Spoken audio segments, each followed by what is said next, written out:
I mean, coming into the season, our defense was our rock. Though there wasn't a ton of experience, they were still experienced and just good talent, both on the defensive line and then also in the secondary with, Monquaven Brinson, Josh Moon, and others, Sean Freeman.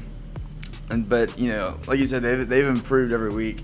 And their biggest test was this week against, other than Clemson, but taking Clemson out of the equation, the biggest test was Arkansas State with a very good passer, and getting to him 4 times, and then, locking down their receivers to where they couldn't do anything past. They only had 4 passes above 20 yards, where usually they have a lot. He still had like 300-something yards, but a lot of it was very short, a lot of slants, a lot of quick stuff, which doesn't hurt us in the end. So they still have yet to score a passing touchdown in Paulson Stadium, so it's very good for our defense so far.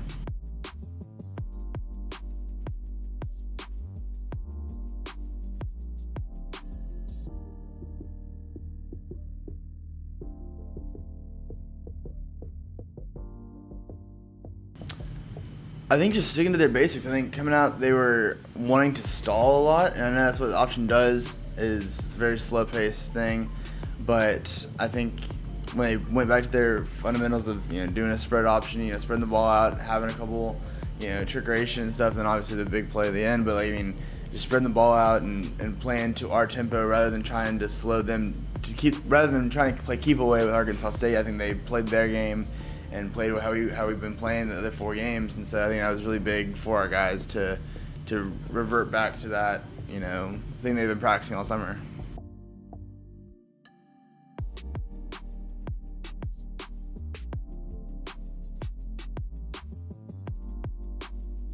Yeah, so they're guys. I saw an interview with one of their with one of South Alabama's captains talking about how he's coming in here wanting revenge because he was embarrassed last year, as he should have been. 52-0 is never a good thing, and they were coming in very hot last year. So I think Lunsford and the staff have done a fantastic job, and the players, the guys that have been there before, have done a very good job of, Lunsford stressed it's only 3 wins. We're not 14-0 winning a national championship. It's 3 games. We haven't even clinched a bowl game yet.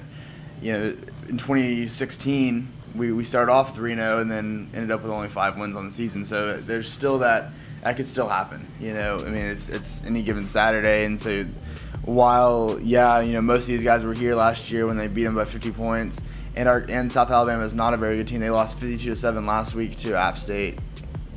I think you still have to go in like you're playing the best team in the nation, and that's how you get these big 52-0 wins, and that's how you get morale boosters, and that's how you get a homecoming win.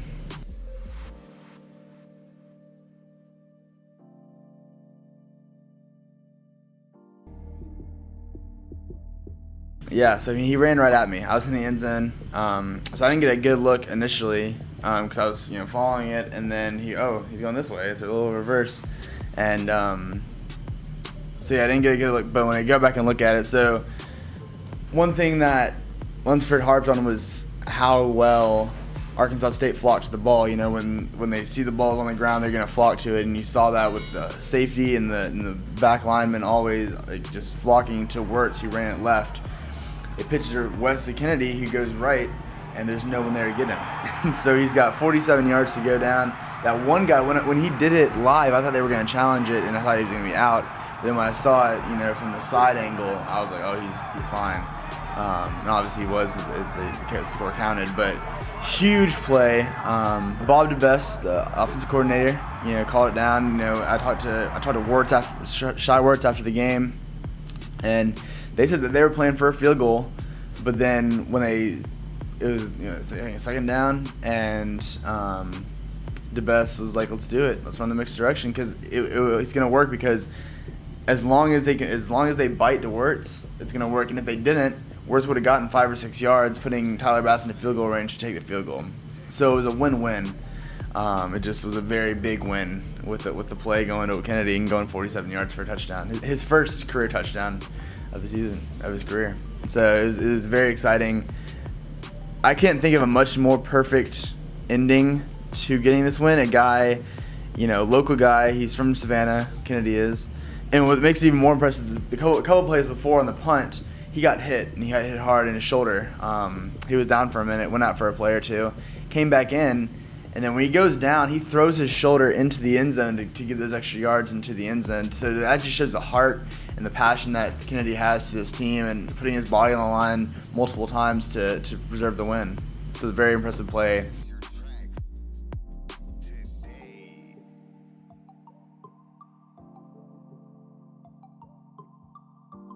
Yeah, I mean, 4-1's huge. That also means that we're 3-0 at home, which is also huge compared to last year where we couldn't win a home game. They're wanting to celebrate and they're wanting to enjoy where they're at now as opposed to last year where, I mean, we already have more wins this year than we have in the past 385 days. So it's already a huge improvement, obviously, but they don't want to get caught up in that. Like I said, Lunsford said several times it's just 3 wins. We've seen this before, just 2 years ago, have 3 wins and then all fall apart, and we only end up with 5. So they're still wanting to get better each week. They're still wanting to play better each week. They're still wanting to prove something each week because, yeah, it was a big test, beating the number 1 team, the preseason conference favorite in Arkansas State. Now, let's not have a letdown. You see this a lot of times in college football where they get hyped up for that big game, and then the next week they play a smaller game, a less impactful game, and end up, slipping up. And while I don't think that's going to happen with this team just because of the history with South Alabama and because of how they are trying so desperately not to let that happen, it's something that could happen. You see it with the best teams. You saw it with Wisconsin a few weeks ago, hosting BYU, coming off a big win.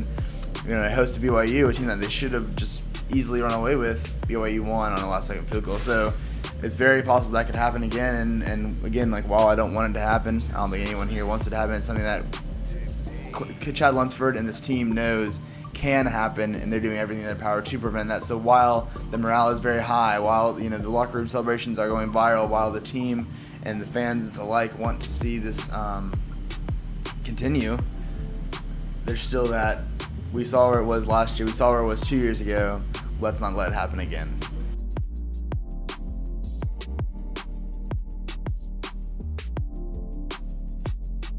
Yeah, so last year after the South Alabama win, the first win of the season, Chad Lunsford did that. He took a metal chair, slammed it, and dove on it through the people's elbow, now called the Eagles' elbow. Did it again after the Louisiana game the next week. And it kind of became this thing. He signs chairs, he gives out chairs, and now in the locker room you look up and they've got a different chair for each team they beat, hanging from the rafters. And this is the first. He said he's going to reserve it for the first big win, and this in his eyes was the first big win. They did it, and so it's just a huge, gets people hype and gets our brand out there. Because you don't see Nick Saban doing this, you don't see Dabo Swinney, you don't see Urban Meyer doing this. You see Chad Lunsford of Georgia Southern doing it. It's fun, it's cool, but it's not planned. I can tell you that. He several guys have been asking him in interviews about, what's your celebration gonna be this week? He's like, let's just win first. And I read an article from Savannah Morning News where Victor Cabral, he's one of the defensive coaches. They walked off the field against Arkansas State, and Cabral's like, that was pretty big, and he's like, yeah, that was a pretty big win. And then they go in and he does it and gets the guys riled up more so than they already were after that win. So it's electric for sure, and we'll see. I don't know if this constitutes a big win, but in a few weeks when App State comes here, and if we get that win, it would constitute a big win.